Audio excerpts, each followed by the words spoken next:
oya mwemere, mujye mwemera, mujye mwemera, dore ko abantu mwemera bigoye, mujye mwemera. Dore ubutaka umuntu akiriraho umwaka ngubu. Hari abantu bemera bigoye, hari abantu bemera ngo babanje kuvuga ngo tutaravo, oya nta tutaravo. Ukeneye gukira karanda azaha, uwabuze sheri azaha, uwabuze umukunda azaha, uwabuze igishoro azaha, uwabuze sitira azaha, uw'amasezerano yipfunditse azaha. Haleluya! Ibintu bituma tubavuga mwatubabariye.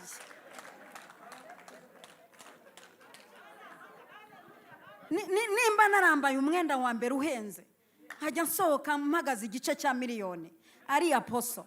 Nimbivuga ninza ngo ndimivuga ngo murakabya, mureke dukabye. Utazagira ngo ibisubizo by'abanyamwuka bifa kuza cyenyege, turabikorera.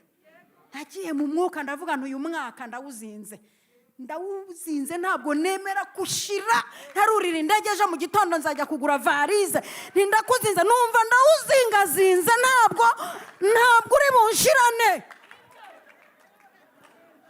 Muhagaze ku muryango nagiye kumbwira ngo hari akantu burasubirayo, mbona ndahageze arambwira ati karibu. Ngeze imbere nsanga abakozi bo mu ndege bati randevu ni ku bicu. Ya magambo nyamvuga kuri YouTube yose bati randevu ku bicu, ngwino tukuzamukane ku bicu. No kuba umusitari si ikintu.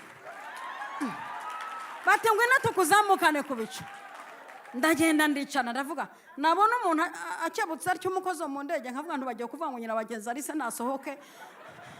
Fase umwene Kalisa koko ndagiye. Ngiye kubona mbona iragiye gake gake. Ndavuga ngo banza batakinsohoye. Gake gake ntuzi kubanza ngiye gake gake, ngiye kumva ngo brun bandagiye.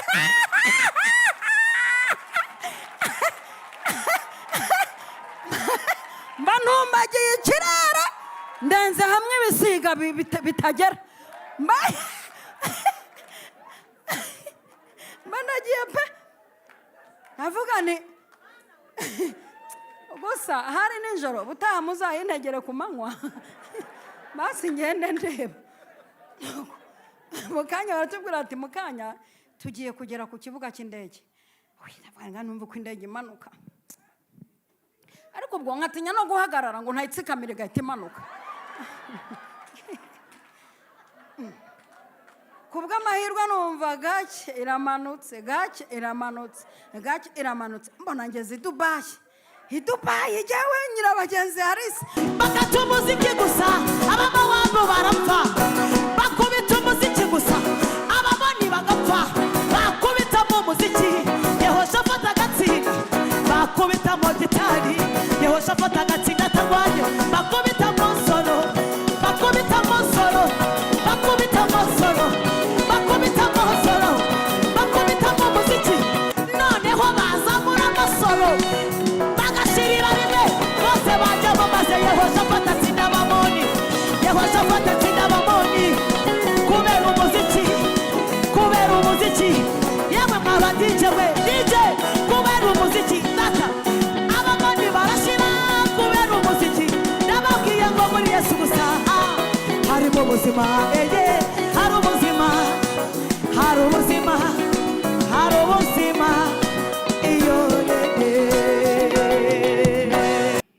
Amen. Mama Lionel yari mu ndege akajya ambwira ngo noneho nyigezemo. Arambwira ati ya madayimoni yose ngiye kuyafatira mu maduzeni. Ngiye kuyafatira hehe? Mu maduzeni. Kubatabizi rero ngira abakozi b'Imana bajya bansengera Mama Lionel ngo bamushinze ngo amadayimoni yose ashaka kuntera avuye mu majyaruguru niwe uyakubita, mbese yo mu majyaruguru. Hanyuma rero Mama Lionel yitwa Nyirabagenzi Alice. Nyirabagenzi Alice, umugore wa Jean Paul. Yigeze kuvugira ijambo hano aravuga ngo Mana tabara Jean Paul umugabo mugenzi wawe. Yesu ashimwe cyane. Ati ndabona umugabo wawe arindusha imuruhanye, ati ako tabara umugabo mugenzi wawe. Rero nukuri Imana yatabaye Jean Paul kandi biragaragara. Turashimira Imana. Ariko rero twakire Mama Lionel agiye kuduha ubuhamya, adusuhuze. Ariko na Gorete arahari, urabizi ko iyo baririmbye bakabyina bagakubita mbega nibirukanga distance nta kibazo barayubahiriza. ariko murabizi utu dututi Imana itabariza indabyo, Imana itabare zino ndabyo. Nagira ngo dusabe Mama Lionel aze. Pastor nzamwita nawe arebe Mama Lionel wambaye ikanzu nziza. Mama Lionel mukozi w'Imana.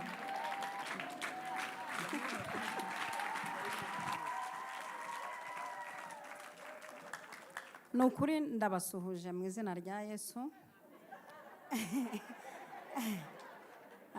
Uru ni rwo rugendo rwa mbere nkoze mvuye Dubai.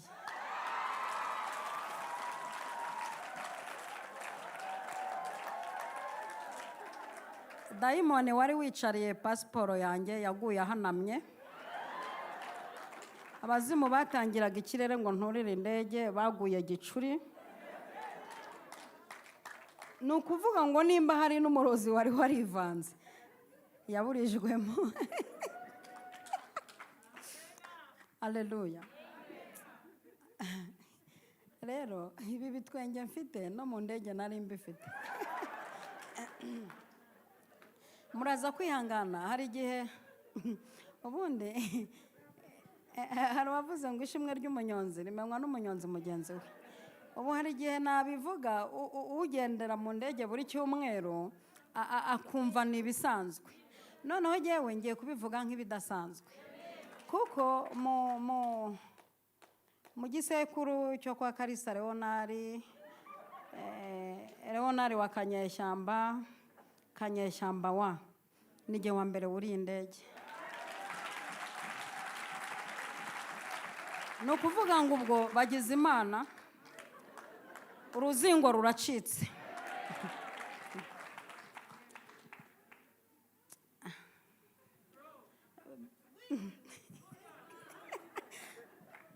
Rero reka tujye tuvuga Imana. Tumaze igihe tuvuga ba Debora, tuzanabavuga bahagurutse nk'intwari bica Sisera, ntitwari duhari. Reka tuvuge ibyo twabonye. Guterura nkavuga ibya Hana wagiye ishiro byamucanze mu cyaba pene nari kumuhata amagambo, sinari impari. Reka mvuge ibyanjye.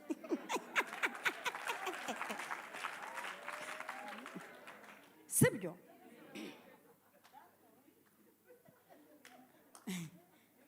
Jewe nari nifite pasiporo naguze y'imyaka 10. Numvise ijwi rimbwira ngo gura ibyangombwa byo kujya hanze.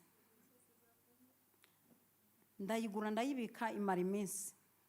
Maze iminsi njya gusengera ahantu, kuko numvaga mfite icyifuzo cyo kugendera mu ndege. Nagendeye ku igare umunsi umwe nkitwara, undi munsi nkatega. Natunze igare nari narahawe n'umuzungu. Imana inzamuye mu ntera ntega moto, inzamuye mu ntera ntega bisi, nzamutseho gake ntangira gutega ivatiri. Yo none nshidutse ngeze ku kibuga cy'indege, nteze Rwanda Air. Nimvuga ko dayimoni apfuye koko ntibyumvikana. Jewe uyu mbaza ngo byaje bite. Naherukaga kujya gusengera ahantu, Imana irambwira ngo ingendo zawe zirafungutse, kandi uyu mwaka utarashira ndagutungura.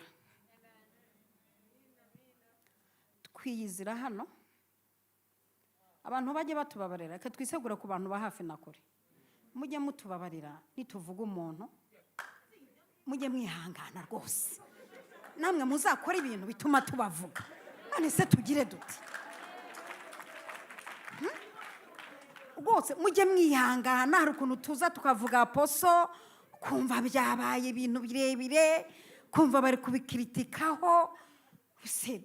Namwe muzakora ibintu bituma tubavuga. Mwatubabariye. Nimba narambaye umwenda wa mbere uhenze, hajya nsohoka mpagaze igice cya miliyoni ari Aposo. Nimbivuga ninza ngo ndimivuga ngo murakabya, mureke dukabye.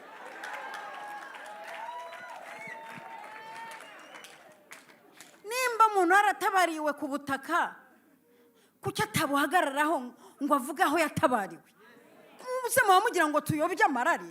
Ntabwo ubu kuba naruriye n'indege sinkigura, ntabwo nkigura kuba naruriye n'indege. Noneho ubu nta bintu byo kuby'ubwoba, byo kuvugira nyiramivumbi kuzamuvumba ngo urabona ngo urareba ngo batajya. Kaze mbabwire uko nayuriye, ariko mutegura imbavu kuko muraseka murapfa.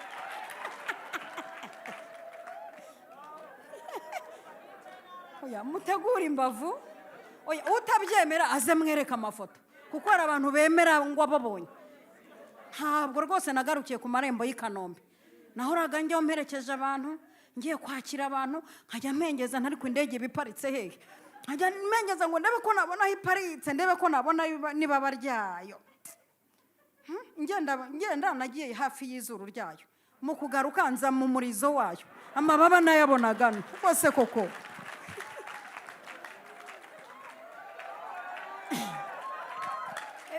Zaburi 100 aravuga ngo mwinjire mu marembo ye mushima, noneho nimugera mu bikari noneho byo mujye muhimbaza.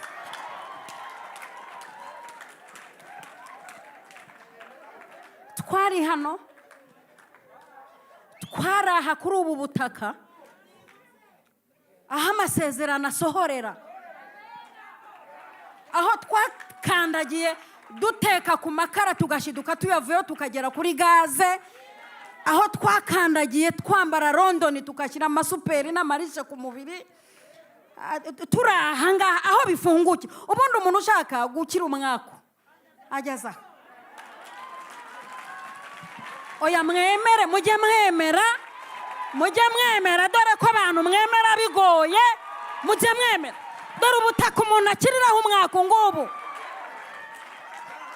Hari abantu bemera bigoye, hari abantu bemera ngo babanje kuvuga ngo tutaravo. Oya, nta tutaravo. Ukeneye gukira karanda azaha, uwabuze sheri azaha, uwabuze umukunda azaha, uwabuze igishoro azaha, uwabuze sitira azaha, uw'amasezerano yipfunditse azaha. Haleluya! Ubundi hari ubutaka ugeraho ukumva wageze hafi y'ubwami bw'Uwiteka. Mwarabyumvise namwe? Mwarabyumvise? Ubundi reka mbabwire, na konegisiyo z'ijuru zirashakishwa, barababeshye. Zirashakishwa. Hari igihe wegera Imana ukumva konegisiyo ntiziza, ukajya mu byanditswe tumaze gukira kumva biranze, ukajya mu buhamya ukumva konegisiyo ntiziraza, ukajya mu byahishuwe muri ndaza vuba ukumva zanze, ukakurura iminsi yawe yaho uvuka naho ugeze, kumva ikirere gitangiye gufata amarezo y'ubwami bw'Uwiteka. Hari ahantu uza rero rezo zikaza utiriwe ujya mu byahishuwe, mu byakozwe n'intumwa, ukihakandagira gusa. Twari ahangaha turi mu marezo yo guhoma, ni nko guhomesha ibiganza, njye niko navuze, kuziba ibyuho byo mu biganza. Turaha niho Uwiteka nyiribihe yamanukiye mu bwami bwe bwera, abona ko byambera kugendera mu kirere, abona ko mwene Karisa nakurira indege.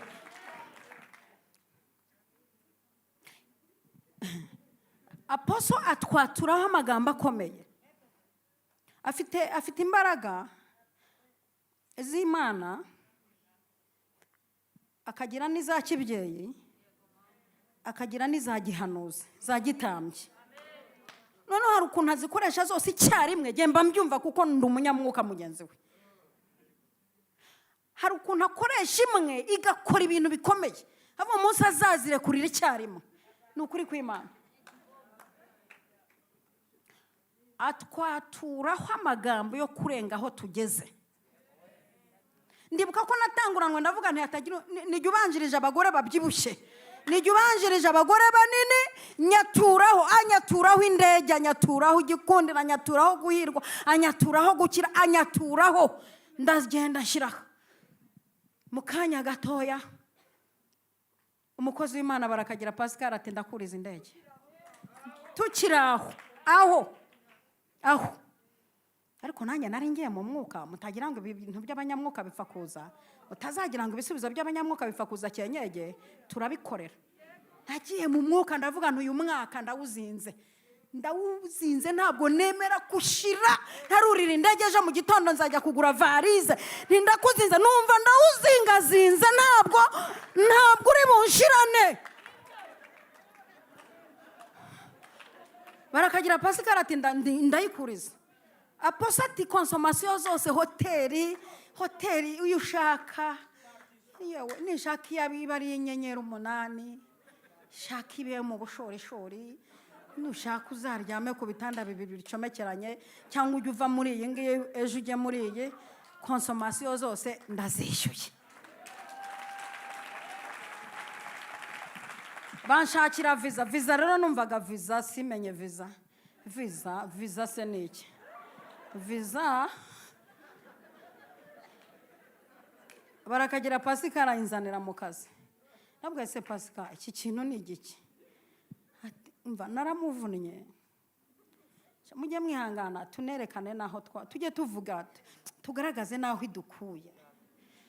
Aha tugeze biratuma umuntu ukiri hariya yumva ko aje nawe, ubwo mubanjirijeho umuntu uje nkurikiye.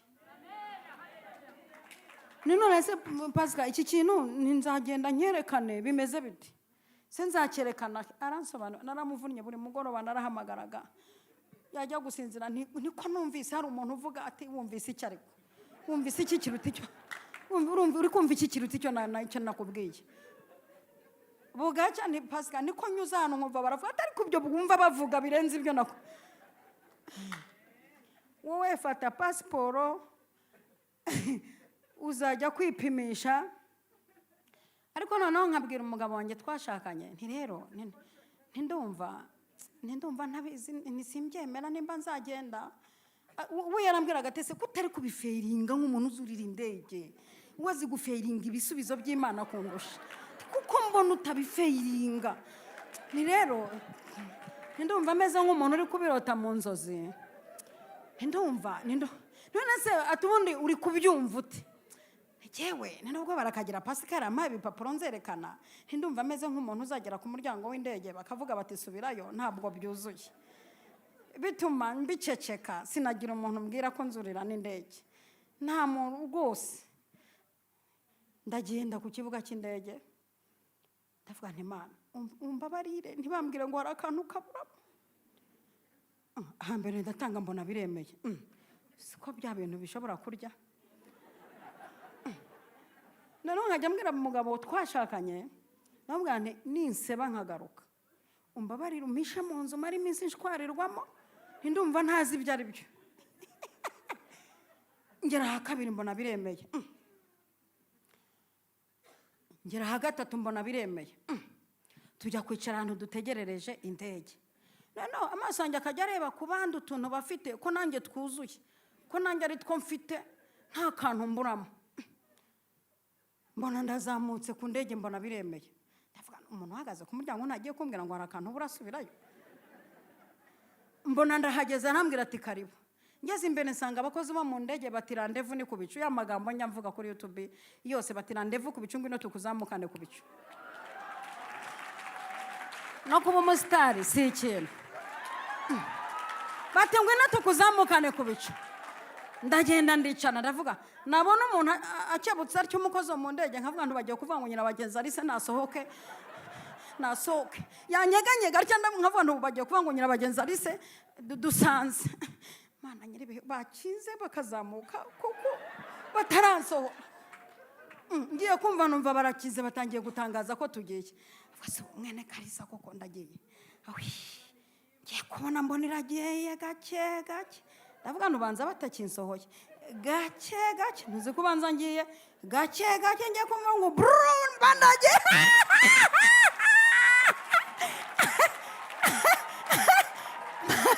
Mbanumbagiye ikirere ndenze hamwe ibisiga bitagera. Mbanagiye pe, ndavuga ni gusa hari nijoro butaha muzayintegere ku manywa basi ngende ndeba. Mukanya baratubwira ati mukanya tugiye kugera ku kibuga cy'indege ndavuga numva uko indege imanuka ariko ubwo nkatinya no guhagarara ngo ntayitsikamire igahita imanuka kubw'amahirwe numva gake iramanutse mbona ngeze i Dubai jyewe Nyirabagenzi Harisi from Rwanda mbona birakunze umva ntangira noneho kubifeiringa ndavuga nti ntangira kumva akantu kakiryo kajemo ntangiye gukurura amabage ntuzi ko ngeze i Dubai Dayimana arapfuye amagini yose apfiriye rimwe ubu naho ntazongera gusenga nirukana abazimu kuba nkandagiye kuri ubu butaka safi ntibapfiriye rimwe nyitunguka nyisohoka ku kibuga cy'indege batangira kuvuga tuntu njya mvuga kuri YouTube bansanganiza urusaku rwinshi bati Imana iramutuzaniye batuzi ko ari we batuzi ko tumubonye live batuzi ko ari we noneho mbura honjya bituma n'umuntu uza kundeba mbura ariko birangira mbonye burya abantu bino tuzi kwiyaminiya uragenda ahantu ukavuga uti n'icyongereza hari icyo uravuga uti mume give me phone rwose give me phone ukirwanaho rwose ukabereka nimero uti give me phone Imana integurira iteraniro mbwiriza nimugoroba icyo nicyo gitangaza cya mbere integurira iteraniro ritunguranye ririmo abarundi n'abarundikazi iteraniro rijyamo ndavuga nti karabaye nta rindi jambo akodiyo muragafite nta rindi jambo urumva ugeze aho ubundi hari ahantu ugera ukagira amagambo ubwiriza ntiwagira ahantu nk'aho ngo ujye kuvuga ngo bazabona ishyano bandese nawe ntaryo ubonye hari amagambo utasoma ugeze aho bandese baza bandi hari amagambo aberanye n'ahantu ugeze ahise mva ntiriwe njya gutegura ntiriwe njya mu mwuka naravuze ngo abiringiye Uwiteka bameze nk'umusozi wa Siyoni utabashika kunyeganyega ahubwo uhora uhamye iteka ryose uko imisozi igose i Yerusalemu niko Uwiteka agota abantu be uhereye none ukageza iteka ryose amina urumva amavuta yo kurisobanura ahita iyo utekereje ko uvuye mu ndege amavuta yo gusobanura ahita azamanuka wihuta cyane muvuga ngo amen icyo si igitangaza Imana yakoze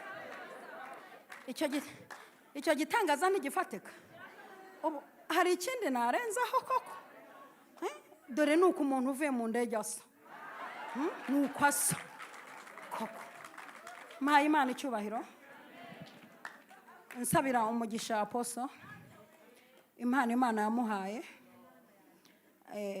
tuzayishyigikira tuzamufata amaboko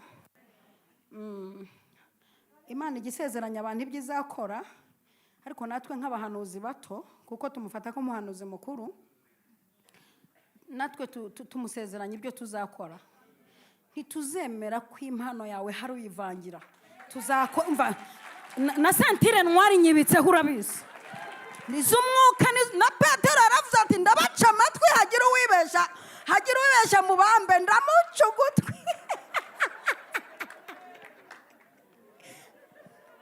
tuzashyigikira impano zikurimo ku manywa na nijoro tuzakuvuga mu mazina tuvuga ngo Mana ongera umushyiremo ibindi bikenewe tuzakurwanira ishyaka aho tuzagera bakuvuga nabi nimero za RIB tuba tuzifite hafi aho tuziyambaza n'ubutegetsi bwo mu isi umwanya ubw'ijuru butaraza gushyiraho umukono kuko hari igihe urindira ubutegetsi bw'ijuru ukaba wifashishije ubwo mu isi urumva neza niyo mpamvu dushaka abanyezamu tugacirirana za bobi tukaba twifashishije ubwo mu isi twabona bitangiye kugira tuti wawerawe rero manuge ubu narekeye aho koko reka ndekeraho nukuri uyu mupapa ndamukunda njya mukurikirana nicaye iwanjye ngaseka nkavuga ngo ubundi uyu niwe wari ukwiye kuba papa ubundi rwose kuki atari we wabaye papa wamba bari ukaba papa koko byibuze kuba umwana w'imfura ukanshyira nko hagati base, ubundi nkunda umuntu uvuga nkisekera. Ubundi nimubona abantu umuntu adaseka, ko nicaranye n'umuntu umunsi wa mbere ntaseke, kumubyizi ntaseke, samudi ntaseke, dimanche ntaseke, uwo muntu uzi umuganga wamuvura, wamwishyurira rwose nimba ari ikintu kinezeza. Yego ni ukuri. Umva Goreti we, ngwino ukoresha impano yawe turebe uburyo guhimbaza Imana, uku tugiye guhimbaza Imana, uku nguku tugiye guhimbaza Imana. Guhimbaza Imana bikubiyemo ishimwe, kandi guhimbaza Imana kwacu birimo ubuhanuzi bufungura ibintu byari bifunze. Gukubita umugeri hasi hari ibitero dusubizayo. Ukibona ngize ikirenge gutya, mba nshubije ibitero byari bizamutse. Ibyo ndabizi, si ibintu ndinde gupapira no muri quartier ntambutse nkagira nyo. Ubwo ibitero bihiga quartier biribwiriza, ni ibintu nzi nuko mbivuga ngo nigira umuntu wa hatari, mvuga ngo ndi ikimine bagakritika, kandi Dawidi yaravuze ngo ndishyano ntibakritike, nzi imbaraga ziba muri jye, iziba mu maboko zo twara amakuru yazo turazizi. Kandi ndumva marayika ukizatangiye no kumanukira muri iteraniro, mbyumvira muri uru ruhande. Marayika ukiza, turarangiza guhimbaza Imana, indwara zakize, kandi turarangiza guhimbaza Imana. Umurwayi uri hariya urimo amabomboni utameze neza yarangije kumera neza, pozisiyo y'umwana arangije kuba nzima mu nda, ibise bisohora umwana biraba. Mbega tugiye gukorana, birava ngo ubwo mukorana nayo, dukorana nayo, tugiye gukorana nayo mu kanya gatoya. Ibyari byaranze bigiye gukunda. Karibu umukozi w'Imana. Hari ubuzima, hari ubuzima, hari ubuzima, iyo rere hari ubuzima, hari ubuzima, hari ubuzima, hari ubuzima muri Yesu, muri Yesu hari ubuzima, muri Yesu hari ubuzima, muri yo hari ubuzima, ubuzima, ubuzima, muri Yesu hari ubuzima, hari ubuzima, hari ubuzima,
Yehoshafati ategura abacuranzi n'abaririmbyi bazi kuririmba maze bakata umuziki.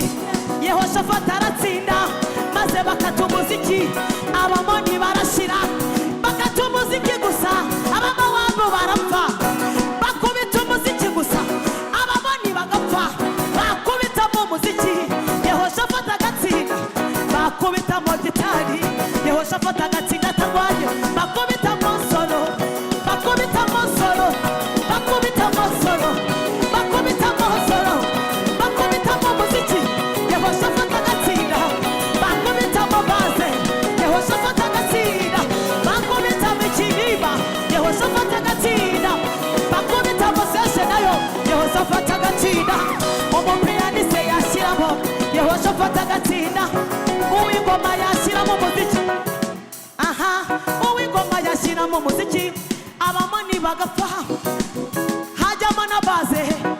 Abamowabu bagatsindwa hakubitamo piyaniste nawe. Piyaniste nawe yazamo. Abamoni bagashira noneho bazamura amasolo bagashirira rimwe bose bajyamo maze Yehoshafati atsinda Abamoni. Yehoshafati atsinda Abamoni kubera umuziki. Kubera umuziki. Yewe mwaba DJ we DJ kubera umuziki. Data Abamoni barashira kubera umuziki. Ndababwiye ngo muri Yesu gusa harimo ubuzima.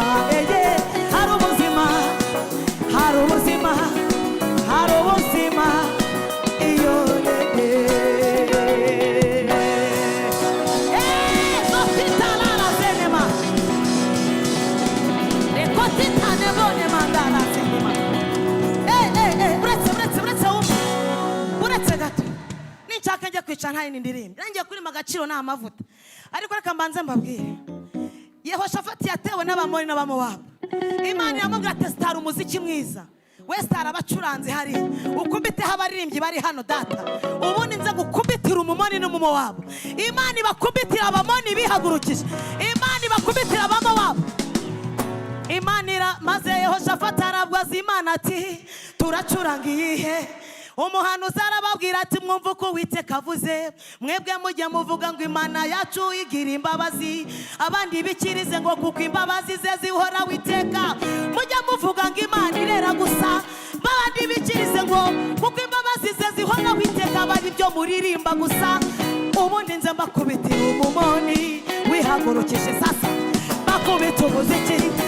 Bakubita natawe. Bakoma amashyi abasigaye. Bakoma amashyi abasigaye. Ayo mashyi bayakomera. Bakomera amashyi Imana. Bakomera amashyi Imana. Bakomera amashyi Imana. Yehoshafati aravuga ati uyu munsi nginirira apfa Mana we. Maze bazamuka umuziki we. Abacuranzi barawukata. Bazamura umuziki. Bakubita umuziki.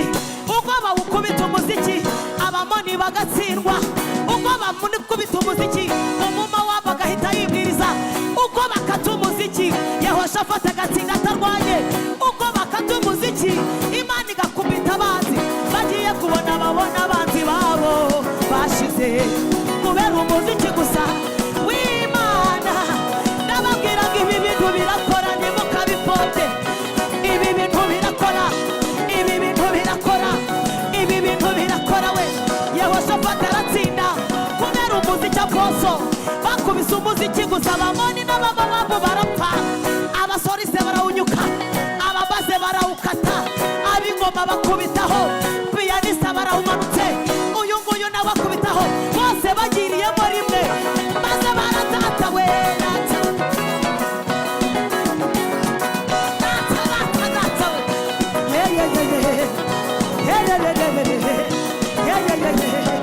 Uyu yarameze nka Yehoshafati. Uko mumureba akata umuziki. Iyo arimo kuwukata amagini yose arapfa. Iyo arimo kuwukata amagini aho ari hose aribwiriza. Iyo abashumba bahagurutse jya utinya abashumba bakata umuziki. Iyo bahagurutse gusa hari ibintu bigenda byibwiriza bikava mu buzima bwacu.